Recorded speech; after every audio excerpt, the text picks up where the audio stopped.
Well, I think there are two considerations. First, we did kill Mr. Nasser. We knew we might have to kill somebody during any robbery. We had discussed it before. If anybody went for a gun, that's what was going to happen. We did kill him, so really the only thing you can come back with is the death penalty.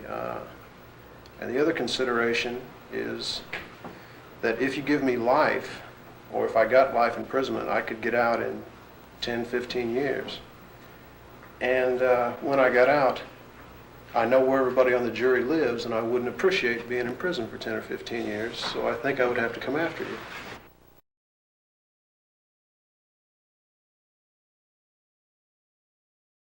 On a humid April night in 1983, deep inside Alabama's Holman Correctional Facility, a man sat strapped to an electric chair painted bright yellow. They called it Yellow Mama. What followed would become one of the most controversial executions in American death penalty history. The execution chamber filled with smoke. Witnesses turned away. It took not one, not two, but 3 separate attempts before John Lewis Evans was finally pronounced dead. 24 minutes that would spark a national execution debate and force America to confront the legal execution process itself. But who was this man? A death row inmate who fired his own lawyers and voluntarily ended his appeals. A convicted killer who demanded capital punishment. Why would someone on death row choose their own fate? And how did this execution case study become a turning point in death penalty cases across the nation? Tonight, we examine the chilling story of the first person executed in Alabama after the United States reinstated the death penalty. A man whose final hours became part of execution history, whose last moments would reignite conversations about execution methods, criminal justice and executions, and the very morality of executions. This is a death row story that changed everything. What really happened inside that execution chamber? When does justice become something else entirely? The answers may disturb you. Welcome back to Fatal Verdict. I'm your host, and in today's video, I'll take you through the timeline of John Louis Evans, from his criminal past to the execution chamber that would change death penalty history forever. First, we'll uncover who John Louis Evans really was and the crime that sealed his fate. Then we'll dive into the shocking courtroom moment that left everyone speechless. Next, we'll follow his final 24 hours inside Holman Correctional Facility. And finally, we'll witness the execution that sparked a national debate and forced America to question its own justice system. Before we begin, drop a comment below and let us know where you're watching from and what time it is there. We love hearing from our global community. If you haven't subscribed yet, hit that subscribe button and turn on notifications so you never miss a case. And if you choose not to subscribe, we'd genuinely love to know why in the comments. Your feedback helps us improve and bring you better content. Now, let's dive into the story. On the morning of April 22, 1983, inside Alabama's Holman Correctional Facility, John Louis Evans opened his eyes to a day unlike any other. There was no appeal pending, no last-minute motion, no surprise intervention from the governor. This was it, his final sunrise. Evans rose from the narrow cot in his cell, surrounded by the cold steel and concrete of death row. For most inmates, that reality hangs in the air for years, sometimes decades. But Evans had chosen this path himself. He had fired his legal team and waived his rights to further appeals. And so the system moved forward, inevitable and unstoppable. As guards passed by his cell that morning, their faces showed nothing. They had a job to do. And yet behind their eyes, there was an unmistakable tension. Everyone knew that tonight, the state of Alabama would attempt something it hadn't done in nearly 2 decades: execute a man by electric chair. And not just any man, but the first since the death penalty had been reinstated nationwide in 1976. The weight of history pressed down on everyone inside those walls. Guards checked their protocols, prison officials reviewed procedures one more time, doctors prepared for what was to come. Outside, the world waited. Inside, John Louis Evans counted down his final hours, calm and resigned to the fate he had chosen for himself. The clock was ticking. John Lewis Evans was no ordinary inmate. His past was marked by a trail of armed robberies, kidnappings, and extortion. A career criminal who had spent much of his adult life on the wrong side of the law. But it was one crime, one moment of violence, that would seal his fate forever. In 1977, Evans walked into a pawn shop in Mobile, Alabama, owned by a man named Edward Nasser. What happened next would shock the community and guarantee Evans a date with the death chamber. Evans was convicted of taking Nasser's life inside his own business, in front of his 2 young daughters. Those children witnessed their father's final moments. That single act sent shockwaves through Mobile and ensured that John Lewis Evans would never walk free again. When his case went to trial, the evidence against him was overwhelming. Witnesses placed him at the scene. Forensics tied him to the weapon. His guilt was never really in question. But what happened during that trial would become the stuff of courtroom legend. Most defendants take the stand to plead for mercy, to express remorse, to humanize themselves before a jury that holds their life in the balance. John Lewis Evans did the opposite. He took the stand not to beg, but to threaten. Looking directly at the jury, he issued a chilling warning that would echo through that courtroom for years to come. "If you don't sentence me to death," he told them, "I will escape, and I will kill again." It wasn't a plea. It wasn't a breakdown. It was a statement of intent. Cold, defiant, and disturbingly direct. Evans stared down the 12 people who would decide his fate and dared them to let him live. The jury didn't need long to deliberate. I think there are 15 two minutes. considerations. First, That's all it took for them to come back with a we verdict. did kill Mr.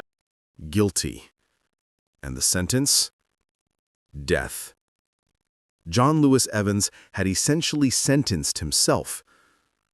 But even then, his story was far from over, because what came next would prove just as startling as anything he had said in that courtroom.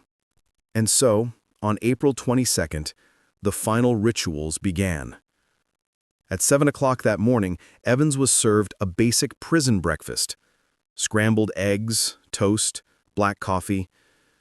There was no final meal request, no ceremony, just the standard fare. He ate in silence, while the prison around him prepared for what was to come. Throughout the day, prison officials moved with quiet efficiency. Yellow Mama, the state's electric chair, waited just steps away from Evans's cell. A relic built in 1927 and painted a garish highway yellow, the chair had sat unused for nearly 2 decades. Now, technicians checked and rechecked every connection, every wire, every electrode. They tested the voltage. They inspected the leather straps. They examined the metal caps that would be fitted to Evans's head and leg. Nothing could go wrong. Everything had to function perfectly. Witnesses were briefed on what they would see and where they would stand. Doctors reviewed their procedures, going over the protocol for determining death. Prison guards walked through their assignments step by step. Everyone had a role to play in this carefully choreographed event. Outside the prison walls, 2 very different groups gathered. Protesters arrived carrying signs condemning the death penalty, their voices rising in chants against state execution. On the other side, supporters of capital punishment held their own vigil, demanding justice for Edward Nasser and his family. The divide was clear. The tension was thick. Inside, Evans remained calm throughout the day. He spoke little. He showed no signs of fear or regret. The hours ticked by slowly, each one bringing him closer to 8 o'clock. By 8 that evening, the prison lights came on in full. Guards entered Evans' cell for the last time. He stood without resistance. They secured his hands and escorted him down the corridor toward the execution chamber. Witnesses took their positions behind the thick glass. The room fell silent, except for the hum of machinery. At 8:30, everyone was in place. The warden gave the signal. It was time. At 8:30 p.m., the switch was flipped. 1,900 volts of electricity surged through John Lewis Evans's body. His muscles seized instantly. His body strained violently against the leather restraints that held him to the chair. Witnesses watched through the glass as the current passed through him for what felt like an eternity, but lasted only seconds. Then, the power stopped. The room fell silent. The attending physician stepped forward, moving carefully toward the chair. He checked for vital signs, pressing his fingers against Evans's neck, searching for a pulse. And then, to everyone's shock, he found one. John Lewis Evans was still alive. The electrode attached to his left leg had become disconnected during the first attempt. Prison officials moved quickly, their hands working to reattach the metal connection. Witnesses shifted uncomfortably in their seats. Some looked away. Others stared in disbelief. This wasn't supposed to happen. Executions were meant to be swift, clinical, final. But nothing about this night was going according to plan. The equipment was secured. The warden gave the order. A second surge of electricity was delivered. Again, Evans's body reacted to the current. Smoke began to rise from the electrodes. The smell of burning material filled the execution chamber. Witnesses covered their mouths. Some pressed handkerchiefs to their faces. The distress of what they were seeing mounted with each passing second. The current stopped again. The doctor returned, repeating his examination. Still, there was a heartbeat, faint but present. John Lewis Evans had now survived 2 massive electrical surges. Outside the chamber, his attorney was frantically working the phones, trying to reach anyone who could stop this. He argued that the execution had crossed the line into cruel and unusual punishment, that it had to be halted immediately. But the governor refused to intervene. Inside the chamber, preparations began for a third attempt. By now, more than 20 minutes had passed since the first switch had been flipped. Guards checked the equipment once more. The witnesses sat in silence, some visibly distressed. 2 physicians in the room appeared troubled, their professional composure affected by what they were witnessing. The third surge was delivered. More electricity, more physical response, more smoke rising into the air. The process of death playing out in slow, deliberate detail before a room full of people who would never forget what they saw. Finally, at 8:40 p.m., the doctor checked one last time. No pulse, no breathing, no heartbeat. John Lewis Evans was pronounced dead. 24 minutes had elapsed from the moment the first switch was thrown. 24 minutes that would spark outrage, debate, and calls for the abolition of the electric chair across the United States. The execution chamber fell silent. Guards began their procedures. But the weight of what had just occurred hung heavy in that room. This wasn't justice carried out with efficiency. This was something else entirely. Something that would remain with everyone present for the rest of their lives. The execution chamber fell silent, but the impact of what had just occurred lingered in that room like a presence that refused to leave. Witnesses began to file out slowly, their movements mechanical, almost dreamlike. Reporters who had covered countless stories staggered through the doors, their faces drained of color. Some couldn't speak. Others couldn't stop shaking. Two physicians who had been present in the witness room left visibly affected by what they had seen. These were medical professionals, trained to handle life and death situations with clinical detachment. But this was different. This had stripped away that professional distance and left them confronting something raw and deeply troubling. They walked out unable to form words, their silence speaking volumes. One prison official, speaking later under condition of anonymity, described the scene in terms that would haunt the public consciousness. He called it a legal process that had lost all semblance of dignity. His words would be quoted in newspapers across the country, fueling the debate that was already beginning to ignite. Inside Holman that night, long after Evans's body had been removed, the guards who had witnessed the execution gathered in small groups. These were men trained for the most difficult aspects of prison work, professionals who had seen violence and death before. But many of them spoke in hushed tones that night, their voices low and strained. Some never spoke of what they witnessed again, carrying the memory in silence for the rest of their careers.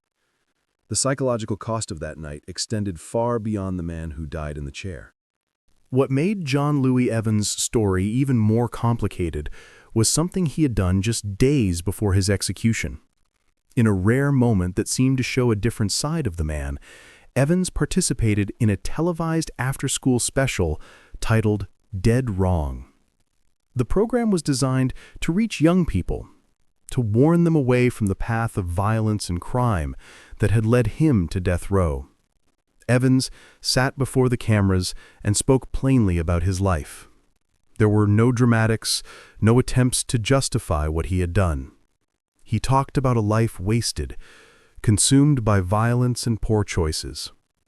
He spoke directly to teenagers who might be headed down the same road, urging them to change course before it was too late. Was this genuine remorse? Was John Louis Evans, in his final days, trying to prevent others from making his mistakes? Or was it simply performance, a last grasp at some kind of legacy beyond the crimes he had committed? No one can say for certain.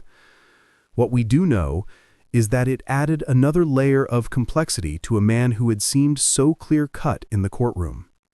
The same person who threatened a jury now tried to save young people from themselves. It was a contradiction that his death would reignite conversations across the nation about punishment, redemption, and whether anyone is beyond saving. The story of John Louis Evans didn't end with his death. 4 years later, in 1987, his co-defendant, Wayne Ritter, would meet the same fate. Ritter was executed in the same electric chair under the same flickering lights of Holman Correctional Facility. Yellow Mama claimed another life, continuing its grim work. The chair itself remained in service for years after Evans's botched execution, a symbol of state justice that many began to question. Evans's death had forced a national conversation about execution methods and whether the electric chair had any place in a modern justice system. But despite the outcry, despite the graphic nature of what had happened that April night, Yellow Mama continued to be used. Evans's execution became a case study in death penalty debates. Legal scholars referenced it. Activists cited it. The 24 minutes it took to end his life became a benchmark for discussions about what constitutes cruel and unusual punishment. His final moments weren't just a death, they were a spectacle that reflected the darkest corners of the American justice system, broadcast to a nation that couldn't look away. Here's what nobody wants to say out loud. John Louis Evans told the jury exactly who he was. He promised he would escape and kill again. And we're supposed to debate whether his execution was too cruel? Let me ask you something. Was it cruel when Edward Nasser was shot in front of his daughters? Did anyone worry about those children's trauma? Did anyone care that they watched their father bleed out on the floor of his own shop? Evans got what he demanded. He fired his lawyers. He waived his appeals. He chose this.